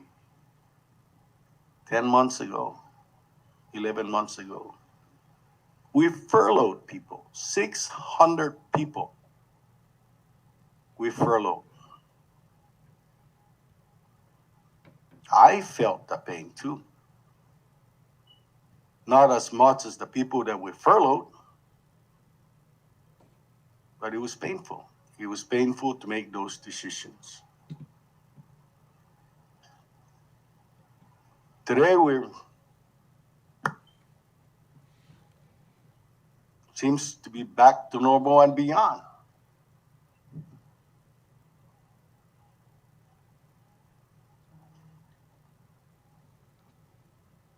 We need to stop using disasters as excuses to do the right thing. We really do. And maybe tomorrow, or maybe as soon as I walk out this door, I will probably be the most unpopular individual in this administration. But you know what? I sat there since a month ago when the paper broke that this committee was gonna subpoena me and the governor and several others. I sat there and I pondered about this. Should I get a lawyer? Should I get a translator? Should I just almost refuse? But you know, in closing, I'm glad I came. I'm glad I came, and I want to thank you for this opportunity. Because I can walk out there today and I can say that I answered your query and your questions to the best of my ability in as honest, open manner as I can. And tonight I'm going to sleep well. Last night I wasn't sleeping well because I didn't know what you guys were going to ask me. But thank you, Chair, for your civility, members. You have a lot of work ahead of you. Thank you. Thank you, Lieutenant Governor. And before we excuse you for the day, I want to extend to you the same gratitude of respect that you have shown to every member of this committee. And, respect goes both ways. And I'm glad, as I mentioned to you at the start of this hearing this morning,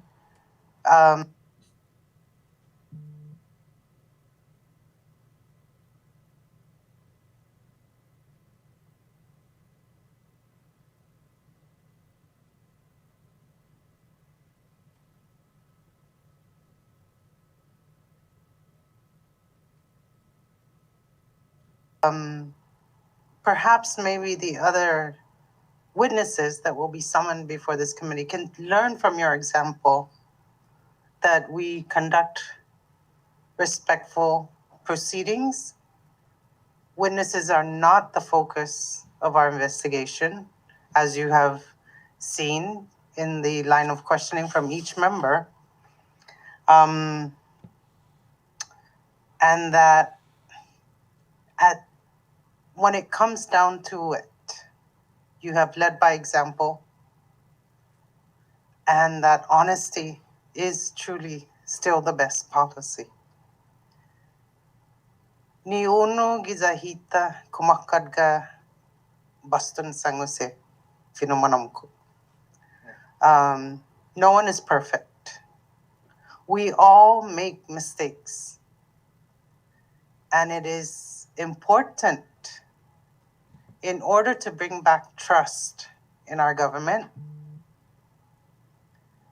that honesty be exercised.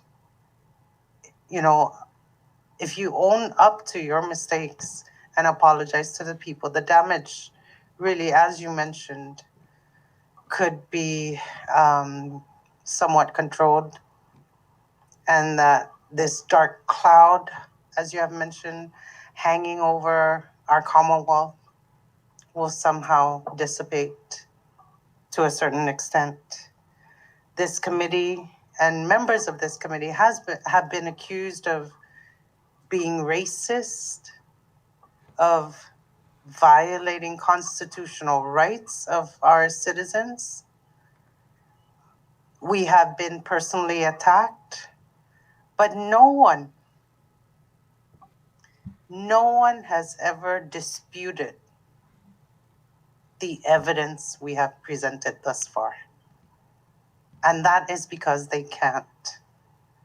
These are, as you mentioned, public documents that are available to anybody. And we want to thank you for being with us this whole afternoon. And if there are any other members who would like to make any further comments, they're welcome to do so. I recognize Representative Vicente Camacho. Lieutenant Governor, thank you.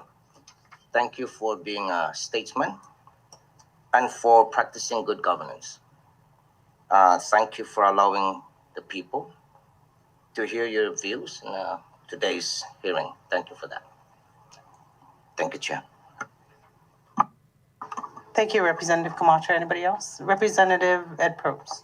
Just for clarification, Lieutenant Governor, you mentioned that walking out of here, you may be the least popular person in this administration, but I can assure you that you will walk out of here with your head held up high because you spoke the truth, because you were forthcoming, and you exemplified what it is to be a statesman. I think that will resonate well in all of the people that you serve. You have been a public servant and you continue to be one, and you lead by example, sir. So I salute you. I thank you for being so candid and forthcoming and giving us this opportunity without any headache or hassle. I can't tell you how refreshing it is to hold a hearing and not go through so much frustration and animosity, because at the end of the day, we shouldn't be adversarial. We're here to investigate the governor and his and you as a witness showing,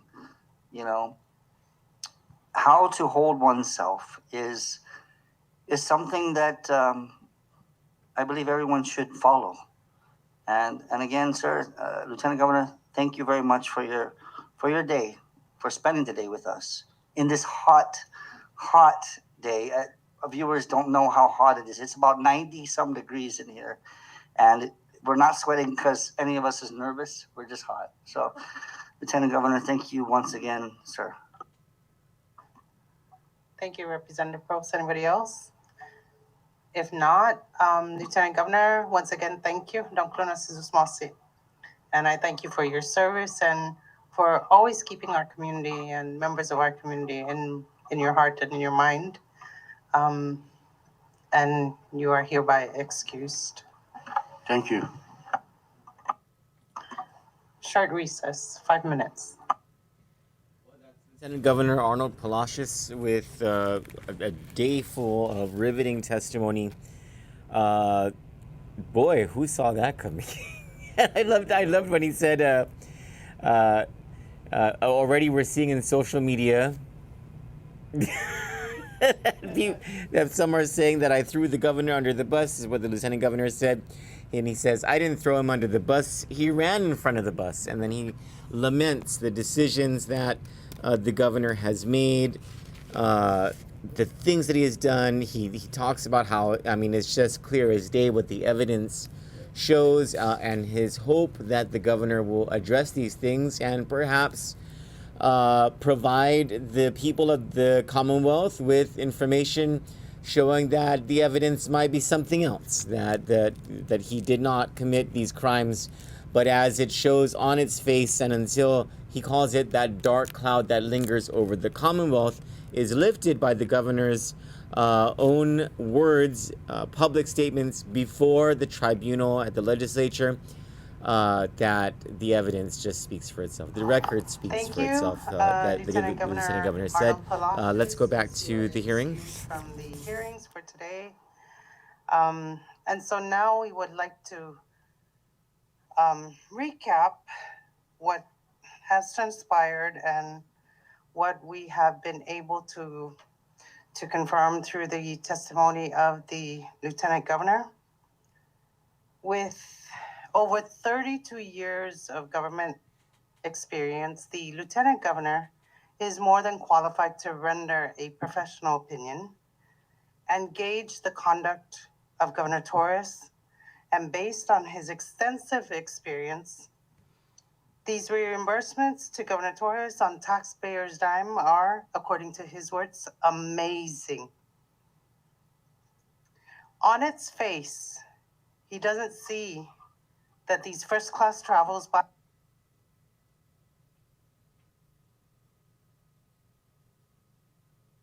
by Governor Torres and Mrs. Diane Tudela Torres as legitimate government expenses, and that even though he has raised his concern to Governor Torres regarding first-class travel, he was told by Governor Torres that it is okay, contrary to what the law says.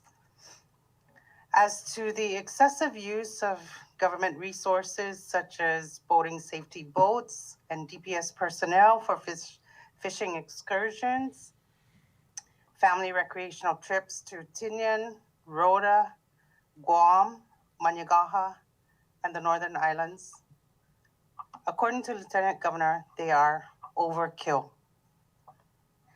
The Lieutenant Governor sees these as jeopardizing the grants, and in doing so, Governor Torres is putting the education of our youth and safety of our community at risk.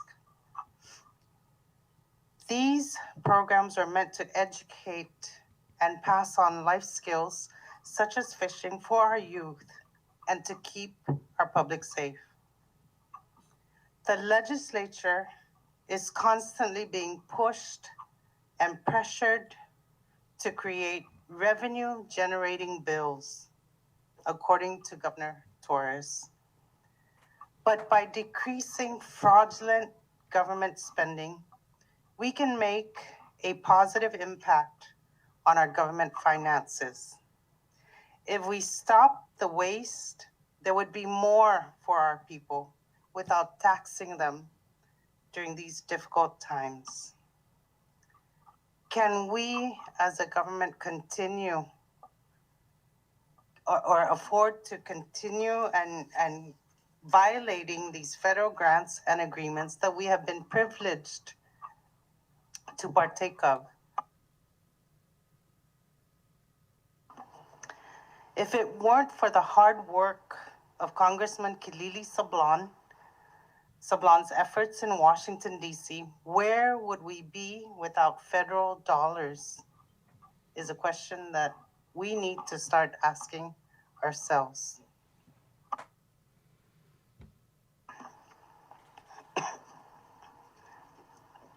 I just want to note for the record,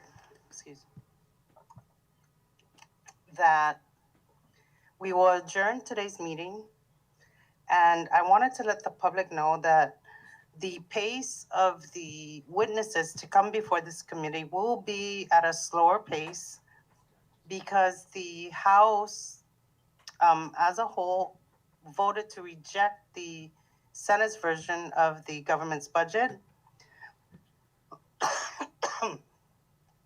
One of the contentious issues in that version is the clause that gives hefty pay raises to cabinet members, and we believe that during this continuing recovery of the pandemic and Super Typhoon Yutu, that we should share the burden of a depressed economy, and that we should share this time of physical recession with our community. But I wanted to state for the viewing public that we will come back next week, Tuesday, September 21st at 10:30 a.m. to receive the testimony of CUC Executive Director Gary Camacho. Are there any other comments from the members?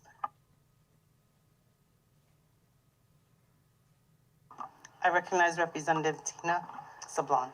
Thank you, Chair. I do like yourself, Madam Chair, and like our colleagues, deeply appreciate Lieutenant Governor Palacios's candor, the fact that he showed up and was willing to answer our questions as truthfully and as forthrightly as he could, to the best of his ability. I think that was, his credibility and his honesty came through loud and clear, at least for me.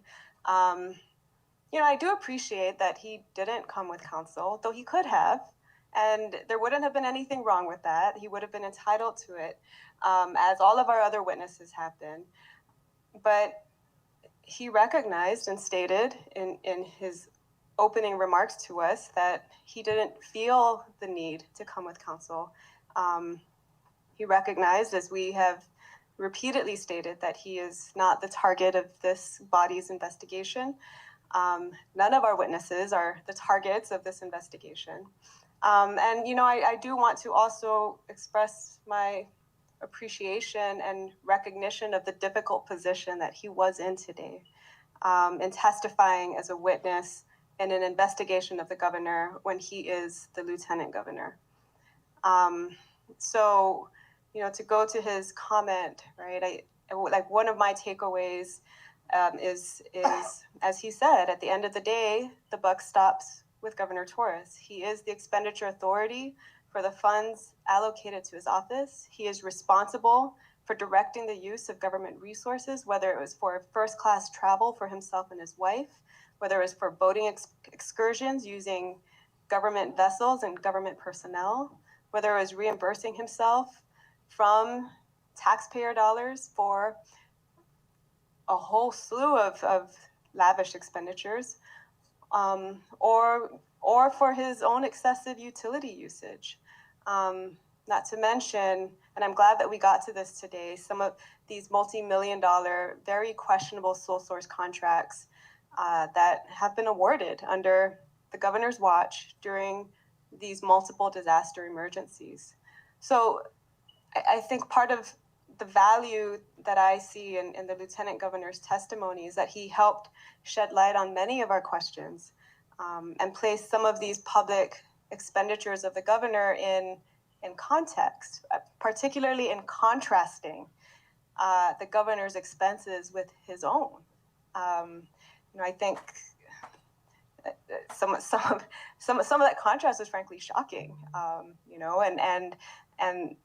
and clearly, you know, that there's a very striking difference between the fiscal decisions that the lieutenant governor has made as, you know, one of the highest chief executive officials in our government, compared to Governor Torres's very lengthy record of extravagance. So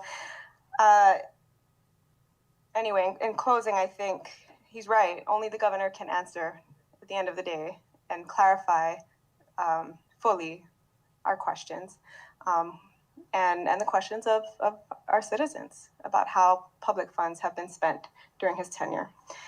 Thank you. I yield. Any other members? Recognize Representative Donald Miglonia. Thank you, Chair. And just a brief statement. You know, today was really a breath of fresh air. We were able to get a lot of the questions answered in a way that doesn't leave the people guessing or questioning a lot of these things. You know, Lieutenant Governor has almost the same benefits as the governor in regards to utilities, in regards to discretionary accounts. But we can see that with the Lieutenant Governor's actions and understanding these regulations and laws that are in place, that, you know, these are the people's money and these should be spent wisely. And, you know, to spend it extravagantly, it's just, it goes to show that, you know, there's a disregard for the way public monies are spent. And so moving forward, I hope that this will, you know, give the next set of witnesses the opportunity to shed some light so that people are aware of some of the inconsistencies or discrepancies that we see in a lot of the works that were given to the committee. You know, the Lieutenant Governor said one people that we're calling in should never have been placed in this situation, you know, but, you know, we are not investigating them. We are here to get answers for the people. And the Lieutenant Governor kept saying over again, you know, there's this dark cloud over the CNMI. And I hope that this committee can, you know, shed some light and bring some hope to the people of the CNMI And with that, with the budget coming up, I appreciate the chair's consideration. And just for the public's information, Friday will be our first meeting with the Senate as a conference committee. We will be going over the amendments that the Senate had made to the House's version. And so it is our hope that we can get it all done by Friday. If not, we will try to work throughout the weekend so we can pass the budget as early as possible to give the governor enough time to review the changes that we've made and address some of the concerns that he feels that that we didn't do our part, I guess, in putting this final product together. And so I appreciate the committee's consideration, and we will update the committee members on the outcome of our conference committee meeting on Friday. Thank you, Madam Chair. Thank you, Representative Maglonia. To add to that, I wanted to let the viewing public know that we are trying our best to avoid a shutdown. And that is why that's part of the reason why this JGO committee hearings will be at a slower pace for the next couple of weeks until both houses of the legislature can come to an agreement with regard to the budget. And if there are no other members who would like to make comments, can I get a motion to adjourn this meeting? A motion has been made and has been seconded. Are there any discussions on the motion? If there are none, all those in favor, please say aye. All those opposed, please say nay. The ayes have it. This meeting is hereby adjourned. It is now 4:22 p.m.